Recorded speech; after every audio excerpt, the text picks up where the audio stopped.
Friends, good morning, नमस्कार। स्वागत है मेरे इस चैनल मनी टॉकीज में।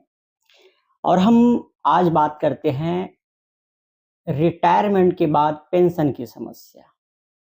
जिंदगी भर की कमाई के बाद अगर हमें किसी प्रकार की कोई पेंशन की समस्या हो जाए तो हम कौन से कार्यालय में जाए, कौन से बैंक में जाए, कहाँ आवेदन करें, इस पर बात करते हैं। रिटायरमेंट के बाद पेंशन सिर्फ हर महीने मिलने वाली राशि नहीं है ये, बल्कि पूरे परिवार की आर्थिक सुरक्षा होती है।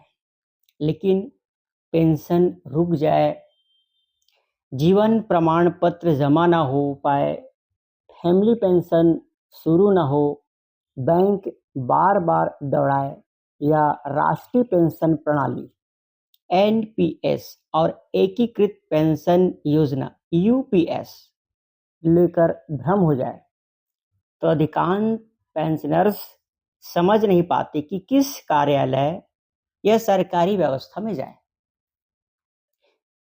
तो यहाँ पर हम इन समस्याओं या इन परेशानियों का समाधान कैसे प्राप्त करें, तो इस वीडियो में हम जानते हैं। सबसे पहले हम जानते हैं कि किस समस्या के लिए कहाँ जाए।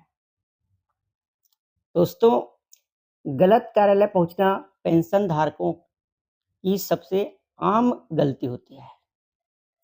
सही जगह जाने से समय और परेशानी दोनों से बचते हैं। अगर पेंशन रुक जाए तो हमें जाना चाहिए बैंक और केंद्रीकृत पेंशन शिकायत निवारण व निगरानी प्रणाली। अगर पेंशन रुक जाए तो हमें कहाँ जाना चाहिए? तो हमें पहुंचना है केंद्रीकृत पेंशन शिकायत निवारण व निगरानी प्रणाली और साथ ही साथ सबसे पहले बैंक।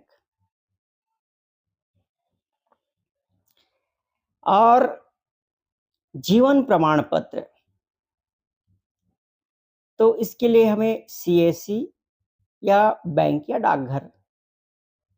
एनपीएस, इनके लिए हमें जाना है पेंशन निधि विनायक विकास प्राधिकरण। और ईपीएस के लिए हमें पहुंचना है कर्मचारी भविष्य निधि संगठन।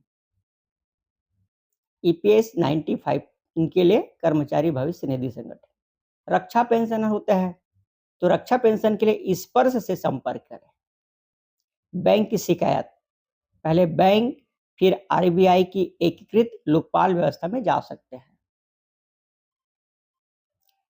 यदि पेंशन रुकी, देर से आई या गलत कटौती हुई तो यदि आपकी मासिक पेंशन रुक गई है, देर से आ रही है या बैंक ने गलत कटौती कर दी है, तो सबसे पहले संबंधित बैंक शाखा या पेंशन वितरण कार्यालय में लिखित शिकायत करें।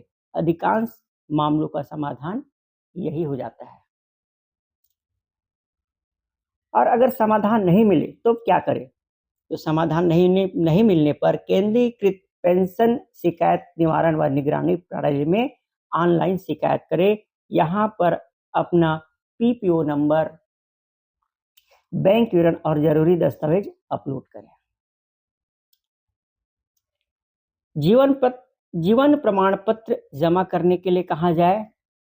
जीवन प्रमाण पत्र जमा करने के लिए कहाँ जाए? तो अधिक उम्र, बीमारी या चलने फिरने में परेशानी होने पर अब बैंक जाने की जरूरत नहीं है। सरकार ने डिजिटल जीवन प्रमाण पत्र जमा करने की सुविधा उपलब्ध कराई है। आप अपने घर बैठकर अपने घर से ही इसका इस्तेमाल कर सकते हैं।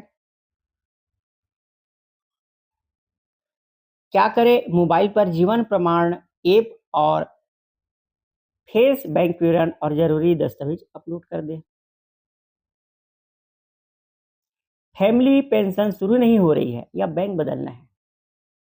मृत्यु, विवाह प्रमाण पत्र, आश्रित का आधार, पैन नंबर व बैंक खाता विवरण, मृतक का पीपीओ नंबर, नामांकन फॉर्म आदि दस्तावेज तैयार रखें। फिर संबंधित विभाग या बैंक में आवेदन दें। देरी होने पर निर्धारित शिकायत व्यवस्था का उपयोग करें। दोनों तरह की मामलों में पीपीओ नंबर व आधार सबसे महत्वपूर्ण है। देरी होने पर एल्डर 14567 या संबंधित विभाग या बैंक की हेल्पलाइन पर कॉल करें। पीपीओ नंबर सहित अन्य जानकारी के साथ शिकायत दर्ज कराएं। एनपीएस, यूपीएस या एपीवाई समझ में नहीं आ रही है? राष्ट्रीय पेंशन प्रणाली, एकीकृत पेंशन योजना या अटल पेंशन योजना से जुड़े मामलों में पेंशन निधि विकास प्राधिकरण पीएफआरडीए की एआई चैटबॉट पीएफआरडीए पेंशन सहायक से सवाल पूछ सकते हैं। क्या करें? पीएफआरडीए हेल्पलाइन 1800110708 पर सोमवार से शुक्रवार सुबह 9:30 से 5:30 के बीच आप बात कर सकते हैं। और इनका ईमेल complaints@pfrda.org.in या वेबसाइट www.pfrda.org.in पर परेशानी बताएं। तो ये थी आज की वीडियो। कैसे लगा ज़रूर बताइएगा। Thank you. मिलते हैं अगले वीडियो में। तब